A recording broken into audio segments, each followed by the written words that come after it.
Ladies and gentlemen, please give a forceful welcome to Mr. John Boyega.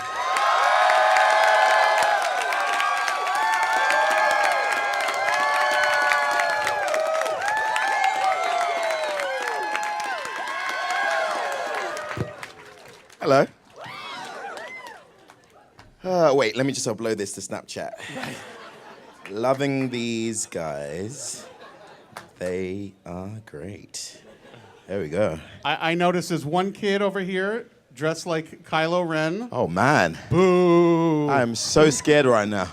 And there's someone else over there dressed like Darth Vader. Where? I don't have the heart to tell him that he's not like in the a movie. dark side assembly or something? It's been a couple of busy few days for you. You were just in London, and before that you were Australia, and do you know what day it is right now? No. I don't even know what year it is right now. It's just ridiculous. Well, as I am, of course, a very professional film critic when it comes to most movies, but when it comes to Star Wars and things like that, I just devolve into a drooling fanboy. So I have been obsessing over the trailer that we just watched. I've been studying all the pictures. And, before the movie came out, Mr. J.J. Abrams does a very good job of keeping a pretty tight lid on what the movie's all about. Yeah. We see pictures of you.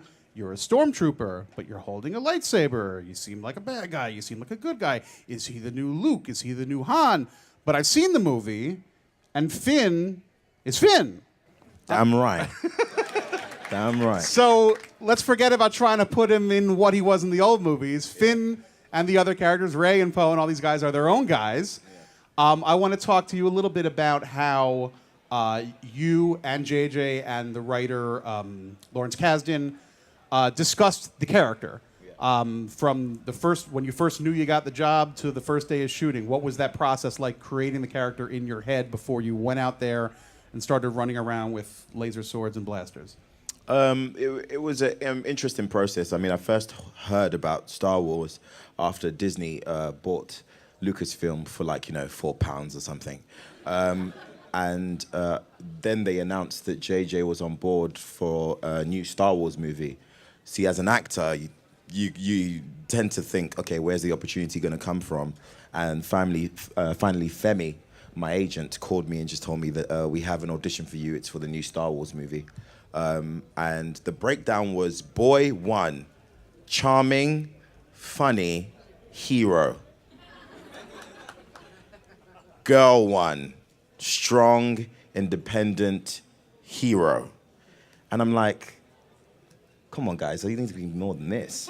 But then I went into audition, and through the process, JJ gave me notes that then carved from the rock of confusion the Finn that we know today. How many people have actually seen the movie in here? A lot of them have. Wow. Yeah, you've Good been doing Lord. so much press where you got to keep quiet. This is for posterity. This is for iTunes.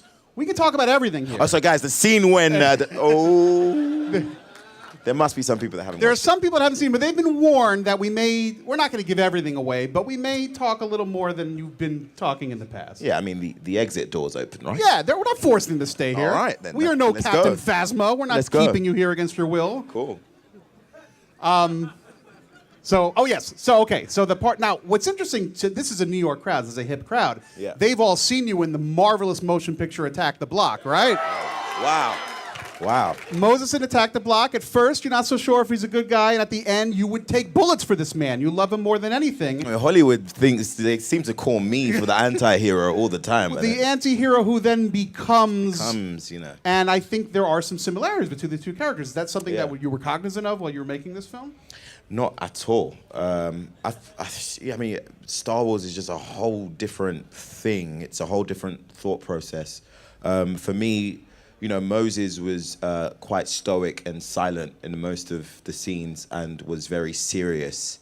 Finn, however, is more has more comedic values and is slightly more quirky and is only brave when he needs to be, not necessarily because he wants to.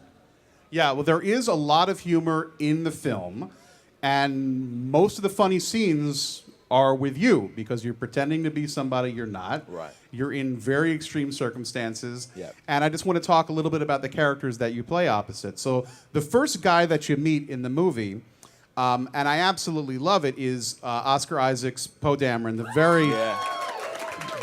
very dreamy, handsome, beautiful Oscar Isaac. Gosh, man. And what I love about Star Wars in general, what I love about you two guys is you meet and like it's 20 seconds later and you feel like you guys have known each other your entire lives. Yeah. There's instant chemistry. Yeah. So Oscar Isaac is a real person that we all love. Mm-hmm. It's a stupid question, but what was it like working with Oscar Isaac? He's a pretty cool guy. Honestly, it's hard looking away from his face because, good Lord, is he handsome.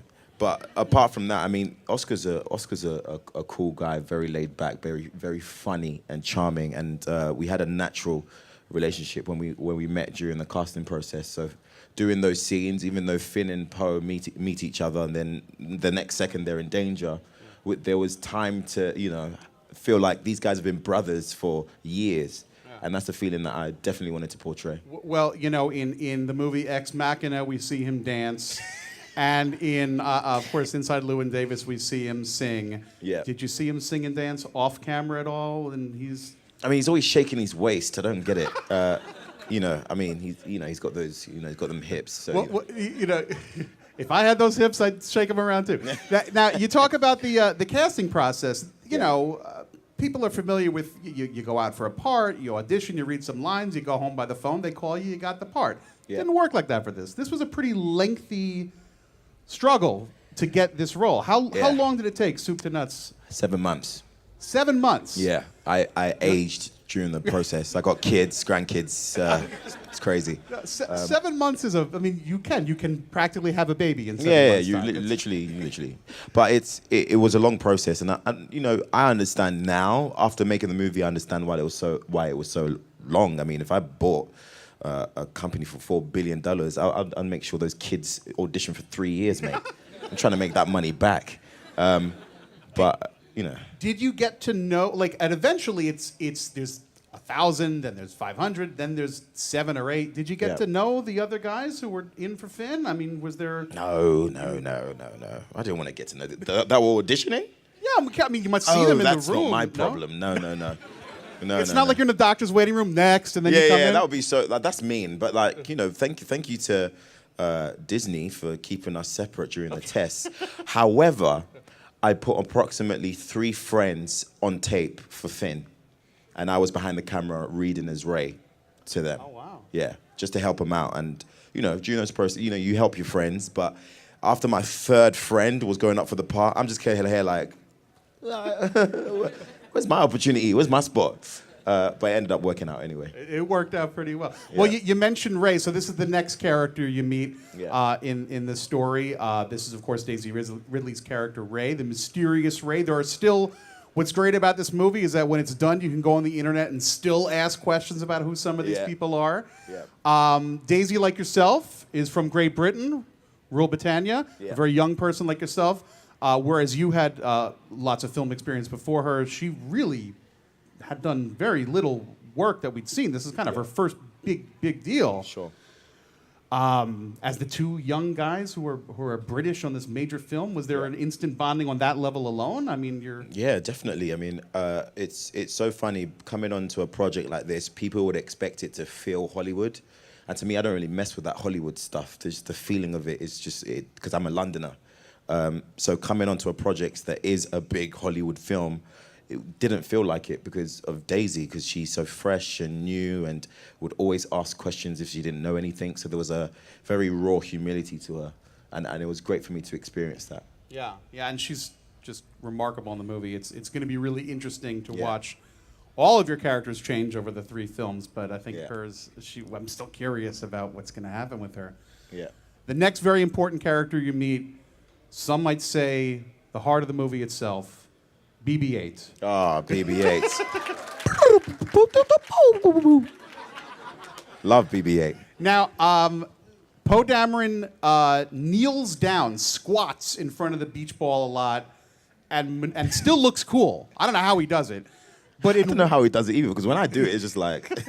Well, there's a part in the movie, and again, there's a lot of funny scenes, where you actually hold BB-8. And I think you're the only person in the film that holds and caresses BB-8 for a moment. Look, it wasn't a caress. It was just one stroke, okay? It's one stroke. How much does BB-8 weigh? Is it heavy? Is it because this is not a prop? It's a real machine. I mean, Yeah, I had to hold, hero BB-8, and you guys don't do kilograms over here, but I do. But it's like holding myself. It's not easy at all. But it was cool doing that for the whole day, and that's actually the last shot that I shot during production was holding BB-8. And then you threw it down on the ground and said, "I'm done." And then it was like, it's a wrap. Like I'm expecting my last shot on Star Wars to be with like a lightsaber and snow and wind. Yeah, I was just holding BB-8. But everybody here is a fan, but for maybe people listening, watching later, it's not just a movie prop. It is a working. I mean, it's not alive, but there is machinists behind it. But it really does. This is the crazy thing about that. I know that BB-8 isn't alive, but there's something that happens to your mind when the droid continues to move in between takes. Like when you're walking on set and you see BB-8 just go, "Hey man," it's like, "Hey, okay, all right, I'll see you later." It's strange because he continuously moves. It's like being at Disneyland, They make you feel like, Mickey Mouse is real when really Mickey Mouse is just like Nathan Hector with a cigarette, It's just so interesting to see. Well, all right, so we've talked about these early introductions. We actually have a clip. For those of you that have seen the movie are going to realize how great the clip is now in retrospect, and the people who haven't seen it aren't going to know why we're laughing. That's why we're better than they are. So what we're going to do is dim the lights, and we're going to show this very, very short clip. You have no idea what the next frame of that shot is. It's so cool. So one thing that you may notice, other than it looks great and BB-8's real and, oh my God, there's things exploding, is Finn does not speak with a British accent. No. Ray does. Yeah. She got to keep a British accent. She did. You were working with an American accent. Yeah. Who decided that? I think it was a number of people, actually. I mean, predominantly JJ and myself. But I tried to do Finn in the British. It really doesn't work, I promise you. I sound sexy like this just because it's me, guys, honestly. It's just because it's me. As Finn, it just doesn't work. I mean, in terms of the pace, in terms of the tone, the energy, it wouldn't work. So we did it American, and that was how I felt. I felt comfortable doing it that way. So you did try it out the other way. I mean, it was a process. I did. We need a pilot. Yeah. Nah, bro. Nah, man. No. It was just more. There was an energy that the accent gave to him, especially to the comedy, that made it just more grounding as a character. Well, here's something that a lot of British people don't know, and all the Americans won't agree publicly, but privately they are. All Americans envy the British accent. Why? We all envy the British accent, and we wish. So whenever we hear British people speak an American accent, it's like, oh wow, I wish we could do the reverse. They get to do it this way. Yeah. So it's who did you listen to? Was it a vocal coach, or did you watch old movies, or just happen naturally? You're an actor, you know how to do these things. I don't mean to toot my own horn, people. I didn't have a vocal coach in it.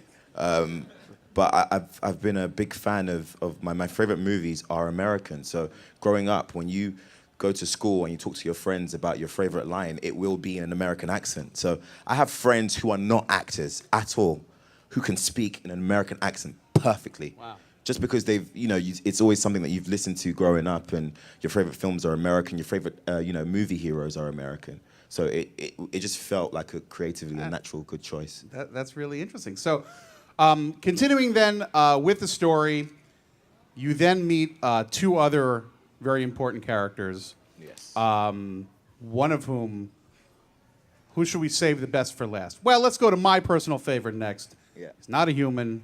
He happens to be a Wookiee, Chewbacca. Yeah. You meet Chewbacca, and you run around. Did I just hear a Wookiee sound? I mean, you're running around shooting things and chasing and going, well, you don't do it like that, but that's how I would do it. That's why. Yeah, we'll be in touch. I mean, how is that not playtime? How does that work? You look up and it's not like, they'll do that in post. There's a man dressed like Chewbacca, Peter Mayhew, not just any man, dressed like Chewbacca running around with you. Yeah. At what point do you just go, this is insanity? No, it was insanity. I mean, my last screen test for the role, JJ came up to me and JJ was just like, we really want you, you know, to book this part, but in order for us to do that, we need you to have a really good eye line. And he brought out Chewie. And I'm just like, you know what? Just roll the cameras because this is so emotional for me right now. It was Chewie in real life, just walk and, you know, just doing the whole, and I was like, wow, it's right there. And to perform with him on set is a whole other experience because it's a symbol. It's like I'm in a Star Wars movie. I'm replying to Chewbacca right now. Yeah. I'm like holding him and stuff. Wow. You know? I hugged him all the time. I mean, there were moments you get back in the car and you're like, Chewie. Now, I know that they put the sound effects in afterwards. I know how movies are made. I don't want to, but behind the scenes, what does Chewbacca sound like? I mean, does the guy in the costume, whether it's Mayhew or someone else, do they go, or is it? So they have this fantastic guy called Jonas, and Jonas has been a huge Chewbacca fan since he was a kid. And Jonas just so happens to be built like Chewie, is the same height that Peter was back in the day, knows how to do the bow leg run, and knows how to do the voice too. Like, does it extremely well. So he would do it on set. Really? Yeah, wow, live. with the mask on and just Yeah. would actually he would do it, like, seriously. Wow. It was crazy. I don't speak Wookiee, but Chewie gets some great lines in the movie. Yeah, really great lines.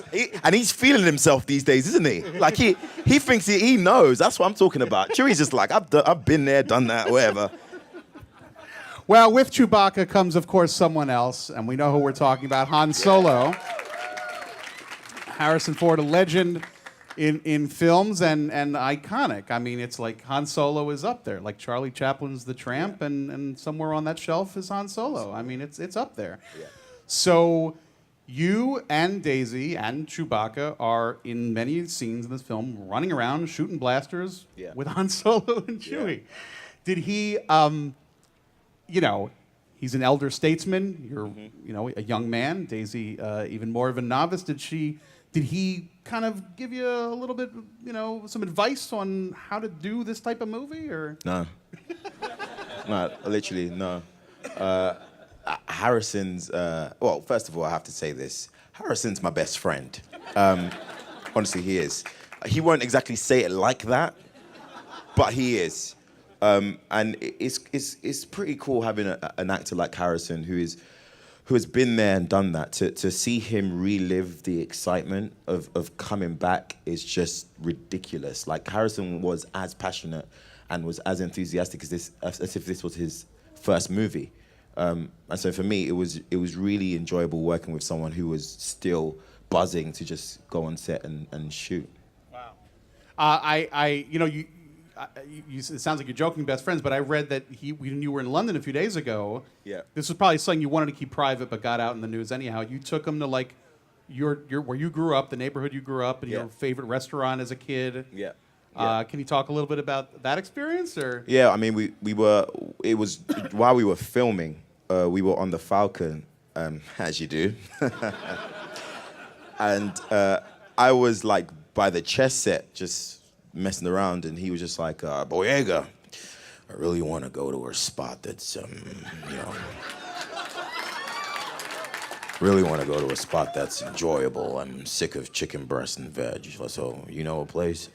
I was just like, yeah, man, like, you can come to where I grew up. So I was just like, you know, you're going to have to, like, ditch the security, though, because that would just be too much. You just go with me, we'll eat some food. And he's just like, okay, cool. And we went to just like 10 minutes from where we shot Attack the Block, actually. We just went to the area and we sat down and we just had Nigerian food, and he was ordering everything. Wow. And, you know, for people who are African Caribbean, you know, you get a bit of that's just like a sleep medicine after that. Harrison was slumped in the car back. He was just like, the food just got him, and he does well with the spices too. But people were starstruck. But the thing about Nigerians are, you know, Nigerians are kings regardless what the bank account is saying. So after a certain amount of time, they can, you know, we were able to just have a normal meal, which was fun. Wow.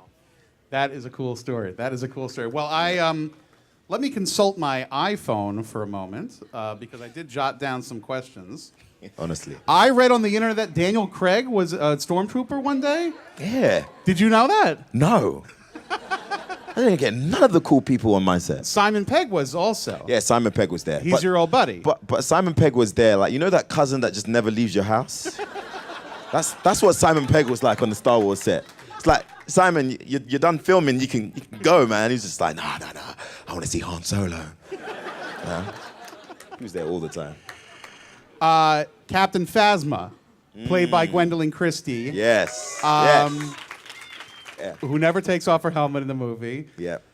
She's your boss at first. Yeah, she is. And then you kind of tell her what time it is. Yeah. I'm in charge now. I'm in charge.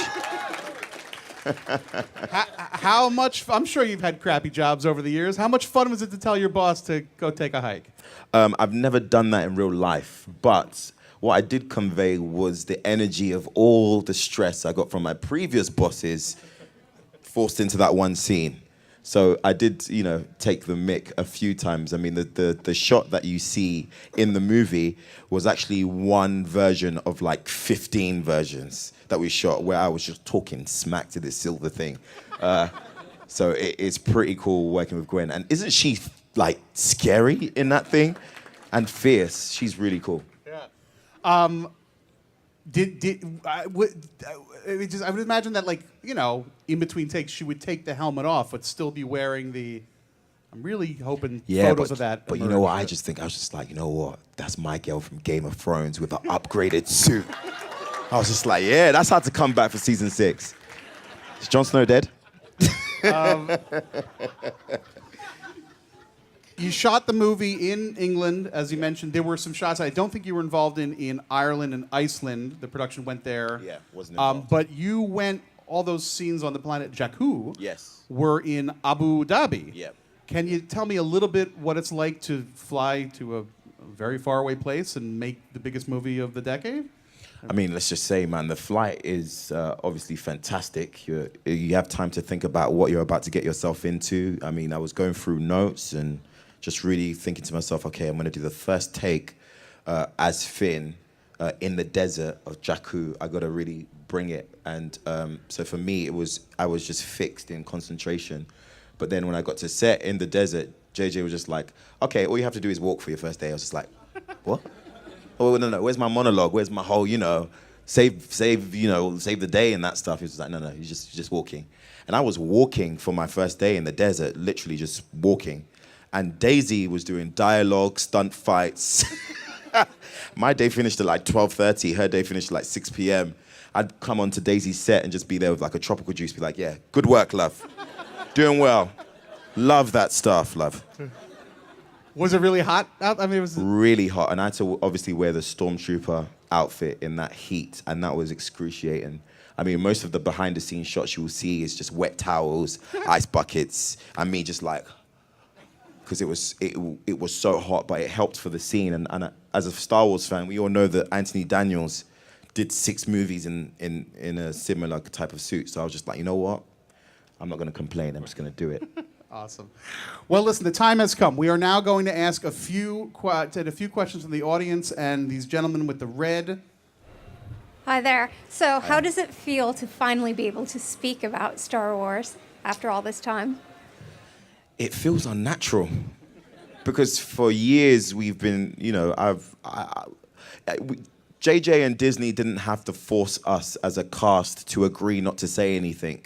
I think that for all those who've seen Star Wars spoiler-free, it's quite the experience, and it brings you back to the old days of filmmaking where you didn't necessarily, you couldn't tell the whole movie from one trailer. And I'm a big movie buff, and I'm a big advocate of going to see a film and being surprised. And so I just kept my mouth closed. But it does feel good to just discuss it now and fanboy out, literally. Oh, hi. Actually, that was kind of the question I was going to ask, but I guess follow-up question. Have you read the script for episode 8, and can you tell us everything that happens in it? Thank you. A long time ago in the galaxy. I have read a script.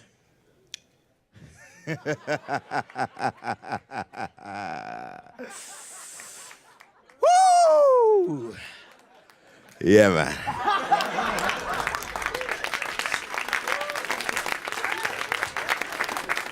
2 years. Break. Another 2 years. Gosh, I'm gonna go crazy. Hi, I'm a film student currently, and I'd love to hear more about working with JJ and kind of like what you look for in directors. For me, I always like a director with a good balance. And what I mean by good balance is enough vision, number one, and then enough freedom for the actors to be able to do their jobs. So the style of acting that I choose to take for each role, I love to be the character. I love to become it, not in a method type of way, but in a scene. I like to watch a movie I'm in back and feel like I can't remember doing that stuff. Like watching Star Wars, half of the things Finn does in that film, I can't remember making the decision to do it, because it was there was instinct and there was freedom and there was the ability to be able to be creative. And JJ is a big advocate of that. I mean, we would start a scene with the dialogue and he would be like, all right, let's just do your version. And let's just do a version that you guys feel free with. And that's how Harrison works as well. And improv really makes way for magical moments. And when you have a director that has a good enough balance to understand the technical point of view for at least a good shot, color correction, visual effects, practical effects, but then he has artistic knowledge also for character arcs, dialogue, and fun. It's always good. So that's what I look for. Yeah, it's really the whole package. I mean, the movie really moves, and it's beautiful to look He's at. fantastic. Did he do the thing? Did he do this? Play the drums on the microphone? Oh my gosh, you know about that? Yeah, he did. How'd you know about that? I know a few things. you Oh know. wow. Yeah, he did do that. It's a little annoying, right? Sometimes, yeah. Yeah, it's like, JJ, I don't need a beat. I'm trying to fight Kylo Ren. Like, come on. Yeah. Hey, John, huge fan. I watched Attack of the Block Thank you. huge fan of Force Awakens. My question is, what was it like when you first met such a legendary cast with Mark Hamill, Carrie Fisher, Harrison Ford? What was it like meeting them for the first time? Oh, it was really cool. I met Harrison for the first time while in stunt training with Adam, and he just walked in and just, you know when celebrities do this thing, and I say celebrities because I'm not used to this whole celebrity thing with myself, so I don't call myself a celebrity. But Harrison was just like, hey, I'm Harrison Ford. Like, I know, bro. Like, what the hell? Like, I know you're Harrison. And he was really charming, and it was surreal to see him there because I'd read the script, but to see someone right in front of you, ready to start filming, was a whole different feeling. And I met Mark and Carrie Fisher at dinner, and there was a real magical moment where all three of them met each other in a corner of the table and just embraced each other. And I was just there like, Snapchat. It was such a good moment to see them bonding, and the way they were with me and Daisy, they really embraced us on this journey. We didn't feel like there was a big gap between the old generation and the new. We felt like this was an ensemble cast. And so they're fantastic. They're great. All right, so I'm cheesy. I just want to know, what was your favorite line to deliver from the film? Like, what did you love the most to say? I love, I don't want to spoil it for people, but I'll just do it. The chin act. I loved doing that because it was just a natural thing. Like, Harrison just kept on, I was just like, why are you always doing that, bro? Like, come on, stop. So it was a good thing for me to implement into that line. And we tried like 26 versions of that one moment, which I pray they obviously releasing behind the scenes. But that was a line that I've found most fun. Hey, John. Hey. So, kind of like a two-part quick question. So now that you're in this iconic franchise where people legit, have weddings themed of Star Wars, like it kind of brings this like heavy responsibility. Like, did that ever come into your thought process during filming? And then secondly, I just got back from Disney, and you're like the star of the Star Tours ride, which is awesome. Yeah. And has there been a point yet where you're walking down the street and like see yourself on a Taco Bell cup and are like, this is insane? Like, what's the craziest place you've seen yourself? I remember when, and I'll give it to you guys, I tried to go on a date with a girl who knew nothing about me, which was fantastic.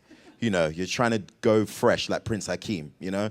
Just trying to be like, you know what I mean? You're just trying to, I want her to love me for who I am, you know? And I pick her up, we're in a car, and I'm like, you know, talking to her and saying, you know, we're going to a nice dinner. And this was in New York, by the way. We get to Times Square, and she's like, what do you do?